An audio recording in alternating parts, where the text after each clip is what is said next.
Bonjour à tous, vous regardez l'autre direct et aujourd'hui nous sommes en compagnie d'Hervé Morin, bonjour. Bonjour. Alors vous êtes président UDI de la région Normandie, vous êtes fondateur aussi du Nouveau Centre qui est un courant maintenant de Des l'UDI. composantes de l'UDI, ouais. Vous êtes ici pour soutenir vos candidats aux législatives, mais avant de commencer je voulais parler de l'actualité. François Fillon, est-ce que pour vous, avec qui vous négociez finalement l'accord législatif des législatives, est-ce qu'il est encore en position d'être candidat de la droite et du centre en 2017? Et moi, je n'étais pas à la réunion des parlementaires de ce matin. J'ai vu, comme vous, ce que déclarait la presse.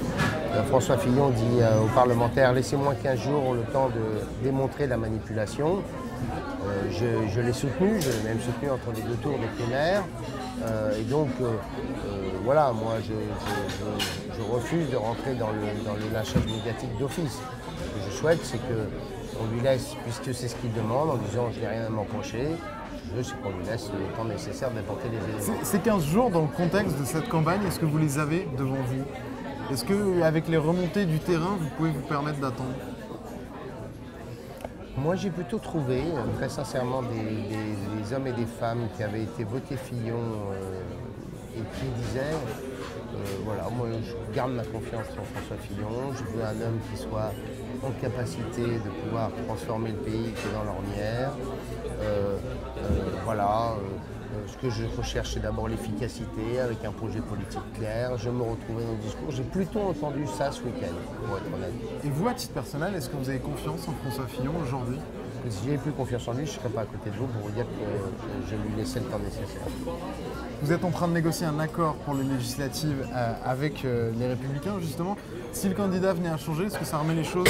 Est-ce que les compteurs sont remis à zéro? Non, il s'agit d'un accord qui est un accord entre deux partis politiques. C'est un accord qui concerne deux familles politiques qui savent qu'elles doivent être autant que possible unies pour gagner les législatives. Ce sont des législatives qui seront nécessairement difficiles parce que vous êtes dans un système qui est maintenant tripolaire, qui représente 3/3. Souvenez-vous qu'au moment des régionales, nous avons eu des régions qui ont été gagnées parce que, je pense à PACA, je pense à Hauts-de-France, parce que le Parti Socialiste s'est allié au second tour avec nos candidats.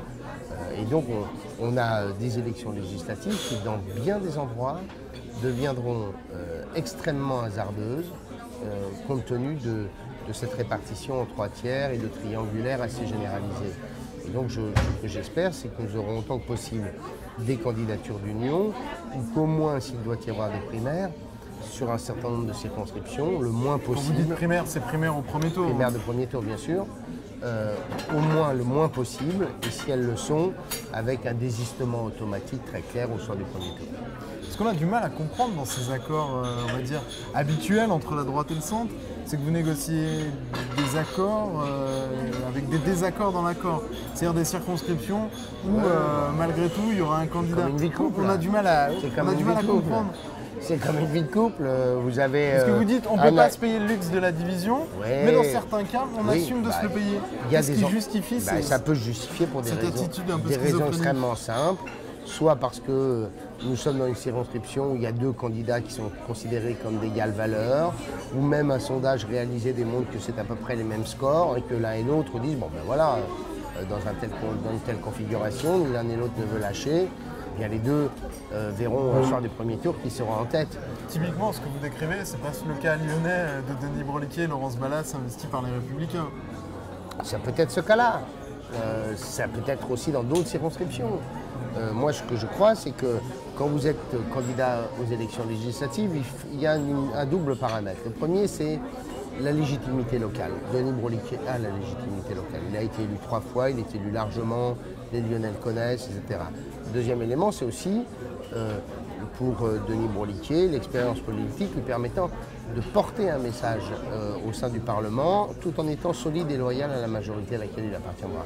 Je pense que ces deux paramètres-là, Denis les incarne. Et pour comprendre, dans le Rhône, s'il y en a un que vous soutiendrez, c'est lui. Je soutiens d'autres, je les soutiens tous. Mais majoritairement celui-ci. Mais vous me parlez de Denis Broliquet, donc j'évoque Denis Broliquet. Mais je dis que dans le Rhône comme ailleurs, il faut autant que possible trouver des candidatures d'union et s'éviter des combats qui parfois peuvent être difficiles au soir du premier tour. Pour la présidentielle en tant que telle, la droite a longtemps été ultra favorite.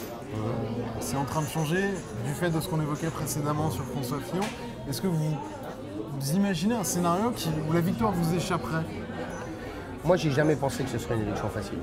Quand les sondages disaient qu'on serait largement devant, que tout irait tout seul, j'ai jamais cru ça. Mais jamais. Je pense qu'il faut toujours être très modeste à l'égard de notre campagne électorale.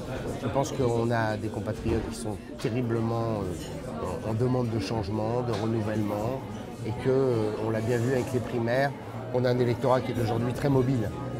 Et que cette mobilité fait que connaître le résultat à l'avance, ça relève désormais de l'imposture. Merci beaucoup Hervé Morin d'avoir répondu à nos questions. On se retrouve très bientôt pour une autre édition de notre direct. Au revoir.